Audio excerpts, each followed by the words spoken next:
Hello everyone, আসসালামু আলাইকুম। Welcome back to my new blog. কেমন আছেন আপনারা সব? আলহামদুলিল্লাহ, আমি আপনাদের তো অনেক ভালো আছি। চলে আসলাম আজকে বিরিয়ানির একটা রেসিপি নিয়ে। ঝটপট কীভাবে আমি বিরিয়ানি রান্না করি সেটাই আপনাদের সাথে আজকে শেয়ার করব। আমি দুপুরেই, যেহেতু আমার রান্নাটা ছিল সন্ধ্যার দিকে, রাত্রের খাবার, তাই আমি দুপুরের মুরগির মাংসটা সুন্দর করে সমস্ত মশলা দিয়ে ম্যারিনেট করে নিয়েছিলাম। এখানে পেঁয়াজ কেটে রেখেছি, এখানে আলু কেটে রেখেছি। বিরিয়ানি হোক, কাচ্চি হোক, তেহারি হোক, আলু না হলে আমার কোনোভাবেই চলে না। আমি আলুটা অলরেডি ভাজা শুরু করে দিই। আমি মাংসটাতে ম্যারিনেট করার জন্য আদা মরিচ বাটা, জিরা বাটা, টক দই, তারপরে লাল মরিচ গুঁড়ো, এগুলো দিয়ে সুন্দর করে ম্যারিনেট করে রেখে দিয়েছিলাম। এদিকে আলুটা আমার ভাজা হয়ে গেলে আমি গোটা গরম মশলা, জিরা, এগুলো সুন্দর করে তেলে ভেজে নিয়ে পেঁয়াজ দিয়ে দিব। পেঁয়াজটাকে আমি বেরেস্তা করে নিব।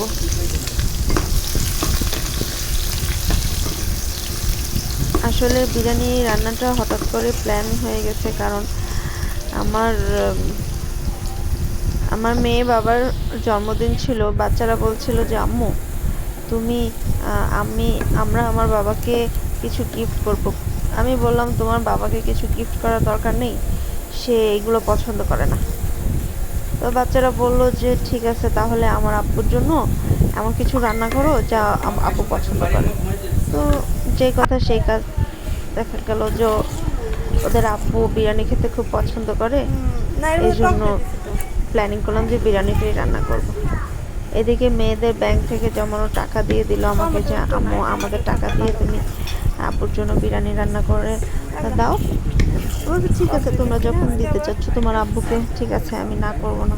যে কথা সেই কাজ। আমি ওদের টাকার হিসেবে যতটুকু করা গেছে ততটুকুই করেছি। এখানে পেঁয়াজটা বেরেস্তা হয়ে গেলে আমি ম্যারিনেট করা মাংসটা দিয়ে দিয়েছি। ম্যারিনেট করা মাংসটা দিয়ে সুন্দর করে কষিয়ে নিব। ছোট ছোট আমার মেয়ে দুটো যে ওদের বাবার জন্য এত কিছু ভেবেছে, এটাই অনেক। সবাই আমার বাচ্চাদের জন্য দোয়া করবেন। আমিও তো কখনো আমার বাবার জন্য এভাবে ভাবতে পারিনি। ওরা যেভাবে ভেবেছে আমি তো এতেই অনেক খুশি হয়েছি। দেখেন আমি মাংসটাকে সুন্দর করে কষিয়ে নিচ্ছিলাম। এদিকে আমি বাজার থেকে একটা রেডিমেড বিরিয়ানির মশলাও নিয়ে এসেছিলাম।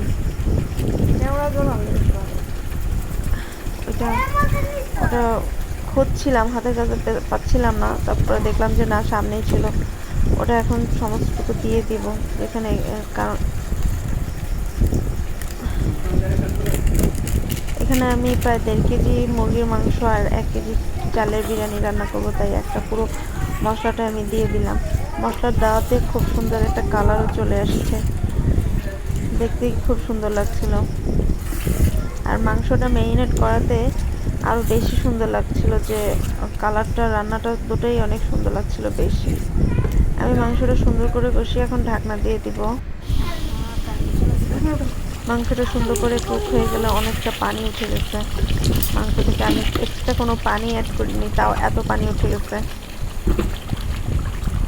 এখানে আমি যে আলুগুলো ভেজে রেখেছিলাম, আলুগুলো তো ভিতর থেকে সেদ্ধ হয়নি, উপর থেকে ভেজে লাল হয়ে গেছে। এই জন্য আমি মাংসটা যেহেতু অলমোস্ট 70% কুক হয়ে গেছে, আমি এই জন্য আলুটা দিয়ে আরও 20% কুক করে নিব। এদিকে অন্য একটা চুলায় আমি আরেকটা হাঁড়ি বসিয়ে দিয়েছি। এখানে আমি পোলাওটা রান্না করব, বিরিয়ানির যে চালটা সেটা রান্না করব। আমি এখানে পরিমাণ মতো তেল দিয়ে, আর যেহেতু আমি চিকেনের মুরগির মাংসের মধ্যে অনেক মশলা দিয়েছি, এই জন্য এই পোলাওতে তেমন একটা মশলা দিব না, শুধু অল্প কিছু পেঁয়াজ দিয়ে পোলাওটা আমি কোনো রকম রান্না করে নিব। এদিকে দেখেন আমার মুরগির মাংসের বিরিয়ানির যে মুরগির মাংসটা, সেটা কি সুন্দর একটা গ্রেভি হয়ে গেছে, অনেক সুন্দর দেখতে, একটা মাখো মাখো একটা ঝোল হয়ে গেছে। মাংসটা পুরো 90% সেদ্ধ হয়ে গেছে। এদিকে আমার পোলার চালে আমি পরিমাণ মতো পানি দিয়েছি, পরিমাণ যতটুকু তার থেকে একটু পানি কম দিয়েছি, কারণ আমি এখানে 1/2 লিটার দুধ অ্যাড করব। আমি এই পর্যায়ে 1/2 লিটার গরুর দুধ অ্যাড করব, যাতে পোলার চালটা ভাতটা পোলার বিরিয়ানিটা খুব ময়েস্ট নরম হয় আর খেতে খুব সুস্বাদু হয়। আমার মেয়ে আমাকে বারবার বলে দিয়েছে যে আম্মু তুমি কিন্তু বিরিয়ানি রান্না করবে, জুসি জুসি যেন একটা ভাব থাকে, একটু খেতে খুব মজা লাগবে। এদিকে আমার মাংসটা তো হয়ে গেছে, তারপরে আমি একটু চুলায় দিয়ে রেখেছিলাম, কারণ একটু বেশি জাল হলে তো সমস্যা নেই, চটচটে একটু হতে থাক। তারপরে আমার পোলাওটা আমি দেখলাম যে অনেকটাই বলক চলে আসতেছিল। দেখেন মুরগির মাংসের কালারটা কি সুন্দর এসেছে। আমি কোনো প্রকার হলুদ গুঁড়ো এখানে অ্যাড করিনি, শুধু মরিচ গুঁড়ো, ধনিয়া গুঁড়ো, আদা রসুন বাটা, জিরা বাটা, গরম মশলা গুঁড়ো, আবার গরম মশলা, আর হচ্ছে বিরিয়ানির মশলা আর টক দইটাই অ্যাড করেছি। আমার ঘরে সস ছিল না, যার জন্য আমি সসটা অ্যাড করতে পারিনি। সস থাকলে আমি অবশ্যই সস অ্যাড করতাম, আর নইলে টমেটো থাকলে আমি অবশ্যই টমেটোর পিউরিটা অ্যাড করতাম। এদিকে আমার পোলার চালটা সুন্দর ফুটে গেছে, দেখেন কি সুন্দর ধোঁয়া বেরোচ্ছে। ধোঁয়ার কারণে ভিডিওটা সুন্দর হয়নি দেখতে। এখন আমি পোলার চালের সাথে, মানে পোলার চালটা তো আমার অলরেডি অনেকটা হয়ে গেছে, পোলাও ভাতের সাথে আমি মুরগির মাংসটা অ্যাড করে সুন্দর করে মিক্সড করে নেব।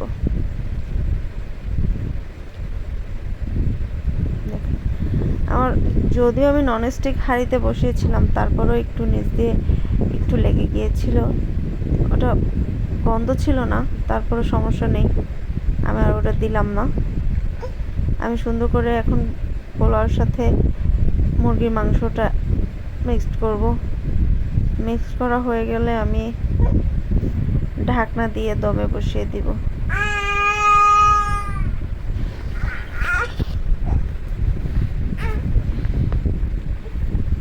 আমি যখন রান্না করতে এসেছিলাম তখন আমার ছোট মেয়েটা ঘুমিয়েছিল, হঠাৎ করে ও উঠে একটা চিৎকার দিয়ে দিছে। ঘুম থেকে উঠে যদি আমাকে না দেখে তাহলেই কান্না করে দেয়। আমার বিরিয়ানি রান্নাটা শেষ, দেখুন আমার বিরিয়ানি রান্নার লাস্ট লুকটা কেমন হয়েছে।